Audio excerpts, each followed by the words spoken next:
Bismillahirrahmanirrahim. My name is Mohammad Rizwan Akram. Today I presented about the sets. अच्छा जी, आप लोगों को previous lecture में जो है ना मैंने सेट्स का, फंक्शंस का, ग्रुप्स का रिलेटेड जो है ना चैप्टर 2 का इंट्रोडक्शन बता दिया था। सेट हमारे पास क्या होते हैं, सेट्स की टाइप्स क्या हैं और डिफरेंट सेट्स की प्रॉपर्टीज़ क्या हैं, और उसके बाद जो है हमने फंक्शंस के बारे में देखा था, ग्रुप्स के बारे में देखा। तो नेक्स्ट हम यहाँ पे स्टार्ट करते हैं सेट्स के बारे में क्वेश्चंस के साथ। तो सेट का एक क्वेश्चन हमारे पास आया कि इसमें हमने फाइंड करना है A union B intersection C।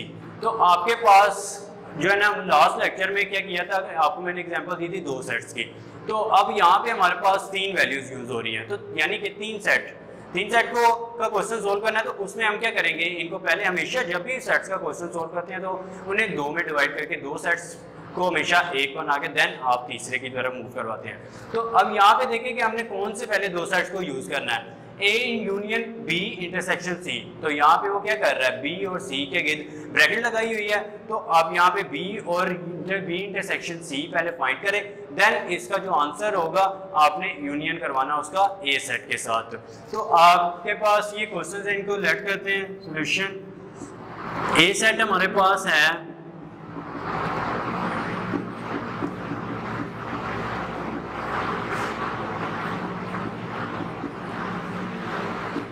ये आपके पास A सेट गिवन है, देन B सेट जो है 2, 4, 6, 8, 10, 12, 14 ये आपके पास गिवन है।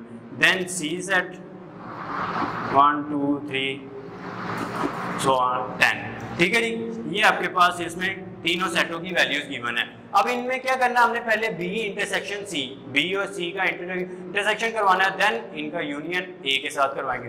तो पहले आपने यहाँ पे यूज करते हैं B इंटरसेक्शन C।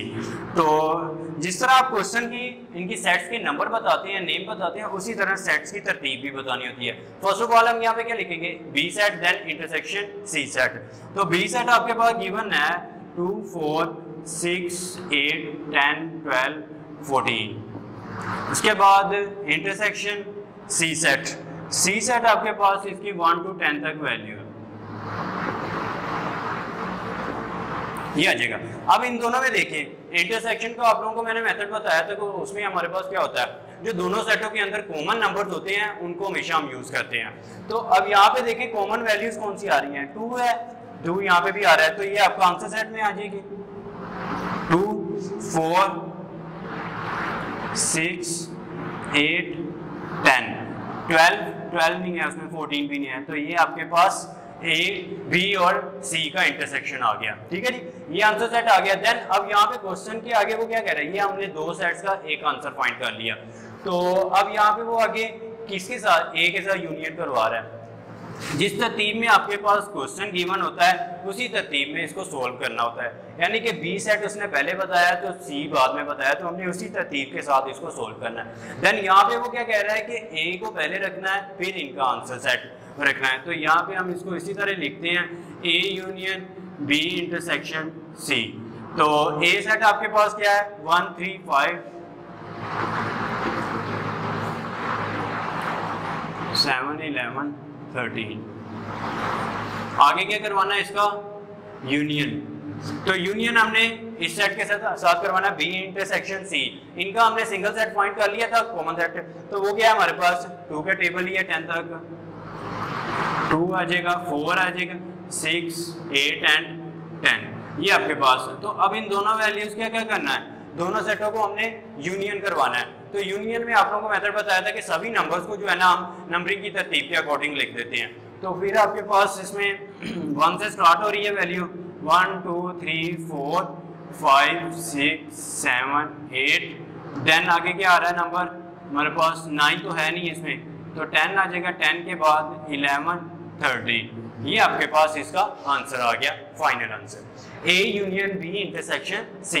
ये आपके पास इसका फाइनल आंसर। अब इसी तरह अगर आपको वो 4 नंबर्स का सेट दे दे, 5 का दे दे, जितने मर्जी नंबर्स का सेट दे दे, तो उनके सोल्व करने का मेथड भी साथ को बताएगा कि आपने इनको सोल्व किस वे से करना है। तो उसी वे से आपने इसको यूज करना है कि पहले 2 सेट को एक सिंगल सेट बनाना है, फिर उसका जो है कंपैरिजन नेक्स्ट जो उसके साथ अटैच जो सेट हो रहा होगा उसके साथ comparison single set, so on, last पे आपके पास सिंगल इसका आंसर आ जाएगा। फॉर एग्जांपल आपके पास इसमें जैसे कि हमारे पास होती है वैल्यू एक नंबर A यूनियन B, इनका करवाना है हमने इंटरसेक्शन जो है वो C यूनियन D के साथ।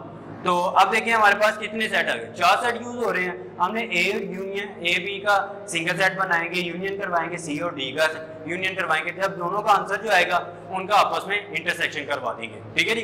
तो आपके पास लास्ट में इसका आंसर आ जाएगा। इसी तरह सिमिलरली इसको सोल्व करते जाएंगे। नेक्स्ट जो है वो हमारे पास इसके बाद वेन डायग्राम के बारे में। वेन डायग्राम के क्वेश्चन देखते हैं इसमें क्या है।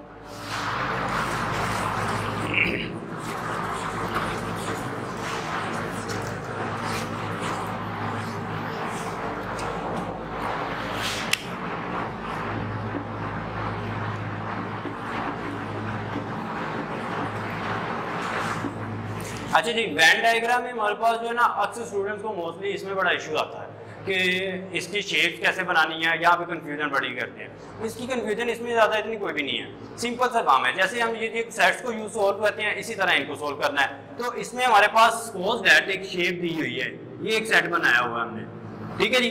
तो ये सर्कल जो है ना आपका अंडा छोटा बन गया, अच्छा जी अब वो बड़ा हो गया, कोई बात नहीं। तो अब इसमें देखिए हमारे पास जैसे हमने A सेट लेते हैं B और A और B 2 सेट लिए हैं तो उनका यूनियन करवाते हैं तो हमारे पास आंसर आता है। उसी तरह इनको आप उन्हीं को माइंड में रख के इनको सोल्व कीजिए। इसमें क्या है कि आपके पास इसको A नाम दे देता हूँ, इसको B।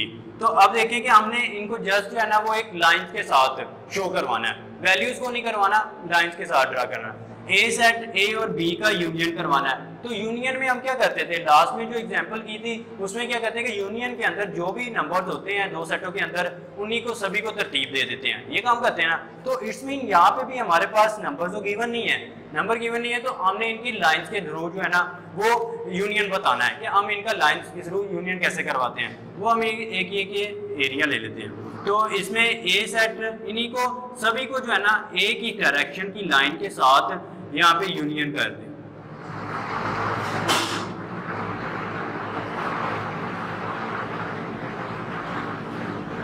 ये हमने कर दिया। तो यहाँ पे साथ इसमें बता दें कि हमने यूनियन जो है ना इसका वो किस शेप में कर रहे हैं, इस लाइन की डायरेक्शन में, ठीक है जी। या आप इनका यूनियन जो है वर्टिकली लाइन के थ्रू भी कर सकते हैं या हॉरिजॉन्टल लाइन के, जिस लाइन की डायरेक्शन में लिए मैंने डायगोनल लाइंस लेनी है तो आप इसमें जो भी लाइंस के थ्रू यूनियन शो करवाएंगे उसी डायरेक्शन को साथ उसमें बता दिए मैंने यूनियन इस लाइन के थ्रू किया। अगर वो मैं कह देता हूँ कि मैंने ये यूनियन जो है ना यूनियन तो ये कर दिया, अब मैं इसका इंटरसेक्शन लेना चाहता हूँ, तो इंटरसेक्शन के लिए जो है वो यहाँ पे मैं इनकी वर्टिकली लाइंस शो करा देता हूँ। ये देखिए कि इंटरसेक्शन में आप लोगों को मैंने बताया था कि दोनों सेटों के अंदर जो कॉमन नंबर्स होते हैं वो हमारे पास यूज होते हैं। तो इन दोनों सेटों का कॉमन एरिया क्या आ रहा है, ये वाला एरिया, यही कॉमन एरिया आ रहा है ना। तो यहाँ पे इसको मैंने वर्टिकली लाइन के साथ शो करवा दिया। तो यहाँ पे इसको साथ मेंशन कर दें कि ये हमारे पास, ये हम साइड पे इसलिए शो करते हैं कि जब हमारे पास एक से ज्यादा सेट या दो से ज्यादा वर्किंग, एक से ज्यादा लाइंस की वर्किंग शुरू हो जाती है एक ही सेट के अंदर, तो वहाँ पे थोड़ी बहुत कंफ्यूजन हो जाती है कि हमने ये लाइन किस वे के लिए यूज की है, ये लाइन किस वे के लिए यूज की। तो इसलिए यहाँ पे अगर आप मेंशन कर देते हैं साथ तो ये ज्यादा बेस्ट इजी है कि जो है चेक करने वाले के लिए आसानी हो जाती है, ठीक है। तो नेक्स्ट हमारे पास यूनियन और इंटरसेक्शन का पता चल गया कि यूनियन कैसे लेते हैं और इंटरसेक्शन कैसे लेते हैं। अब अगर आपने इसका कॉम्प्लीमेंट लेना हो तो कॉम्प्लीमेंट आपने लेना है ए का, खाली ए का कॉम्प्लीमेंट। ए के कॉम्प्लीमेंट का वे मैंने आप लोगों को बताया था कि क्या करते हैं, यूनिवर्सल। यूनिवर्सल में हमारे पास होल वैल्यू आ जाती है, सारा नंबर। तो यूनिवर्सल हमारे पास इसका क्या एरिया है, ये सारी जो बाउंड्री हमने बनाई है ये टोटली हमारा यूनिवर्सल आ रहा है इसका, ठीक है जी। तो यूनिवर्सल में हम किसका ए, यूनिवर्सल से ए को माइनस कर दें, यानी कि ए जो एरिया, बी को आप फिलहाल रिमूव कर दें, उसको भूल जाएं। हमने एक कॉम्प्लीमेंट जस्ट किसका लेना, ए का लेना है। तो हमारे पास ए का एरिया क्या आ रहा है, ये सर्कल आ रहा है, यही आ रहा है। तो अब आपके पास बाकी यूनिवर्सल से इसको, इस सर्कल को छोड़ के बाकी सारे यूनिवर्सल को आप किसी भी डायरेक्शन की लाइन के साथ ड्रा कर दें तो ये आपका कॉम्प्लीमेंट हो जाएगा। हमने डायगोनल भी यूज कर ली, वर्टिकल कर ली, तो हॉरिजॉन्टल लाइन को यूज कर लेते हैं।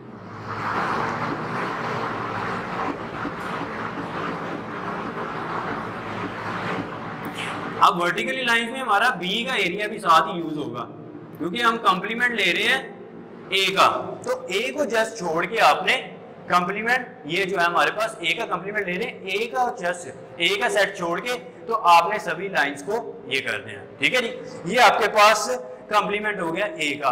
अब अगर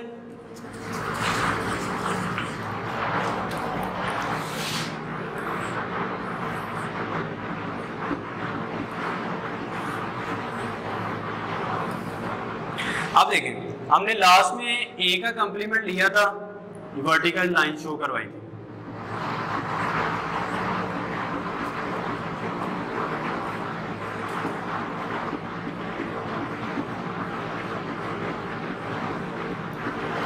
तो मैंने इसमें डायरेक्शन बता दी, वर्टिकल लाइंस को चूज करना। ठीक है जी, ए का मैंने जस्ट एरिया छोड़ा, बाकी होल यूनिवर्सल को मैंने लाइन से जो है ना वो शो करवा दिया। तो नेक्स्ट हमारे पास, अब अगर हम बी का कॉम्प्लीमेंट लेना चाहते हैं, हमारे पास पोज दैट क्वेश्चन होता है A complement union B complement, ये करवाएं। ठीक है जी, तो अब हमने पहले क्या करते थे, क्वेश्चन को जब सेट्स को सोल्व करना होता तो पहले ए का कॉम्प्लीमेंट लेते थे, फिर बी का कॉम्प्लीमेंट लेके फिर देन यूनियन करवाते थे। तो मैंने ए का कॉम्प्लीमेंट फाइंड कर लिया, अब आगे क्या करना है, बी का कॉम्प्लीमेंट फाइंड करना है। तो बी के कॉम्प्लीमेंट के लिए मैं यहाँ पे जो है वर्टिकली लाइंस को यूज कर लेता हूँ। अब बी का जब वर्टिकल लेना है तो हम बी का एरिया बी सेट को छोड़ के बाकी टोटली यूनिवर्सल को लाइन से ड्रॉ कर देंगे।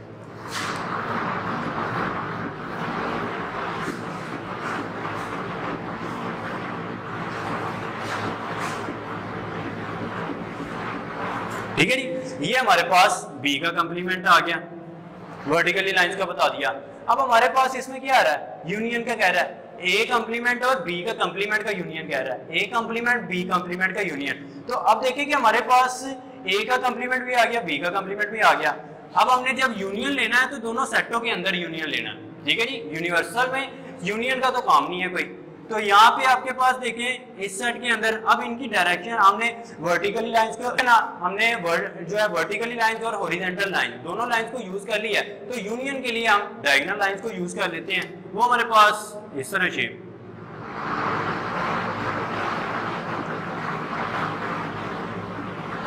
जब आपने यूनियन में बताना है तो फिर दोनों सेटों के अंदर लाइंस को ड्रा करना है। तो यूनियन के लिए हमारे पास ये आ जाएगी शेप। ठीक है जी, तो आई होप कि आप लोगों को इस चीज की समझ लगी होगी कि इसमें हमारे पास यूनियन जो है, इंटरसेक्शन, कॉम्प्लीमेंट कैसे लेना वेन डायग्राम में। तो वेन डायग्राम के क्वेश्चंस को सोल्व करना जो है ना वो इतना डिफिकल्ट नहीं होता।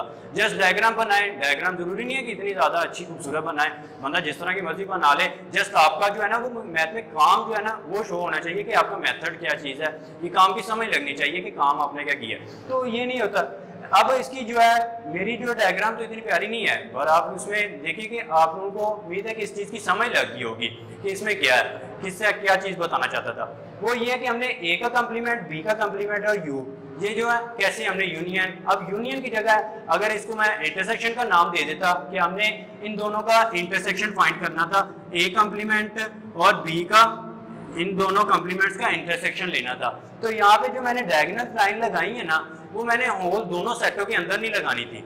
ये जो हमारे पास ये दोनों सेट है ना, इनके ऊपर नहीं लगानी थी, जस्ट इनके कॉमन एरिया पे लगानी थी। ठीक है जी, ये हमारे कॉमन एरिया पे इंटरसेक्शन के आने थे। तो कॉम्प्लीमेंट का मेथड वही रहना, कॉम्प्लीमेंट उसी तरह लेना, जस्ट यूनियन और इंटरसेक्शन का मेथड वो ये है। इंटरसेक्शन के लिए आप कॉमन एरिया में लाइंस लगाएं और यूनियन के लिए दोनों एरियाज पे लगा दें। ठीक है जी, तो इसमें मेन चीज़ है वो यही थी आपकी यूनियन, इंटरसेक्शन, कॉम्प्लीमेंट इनका फाइंड करना। ठीक है जी, आई होप कि आप लोगों को इस चीज़ की समझ लगी होगी। ओके, अल्लाह हाफिज़, नेक्स्ट लेक्चर में मिलते हैं।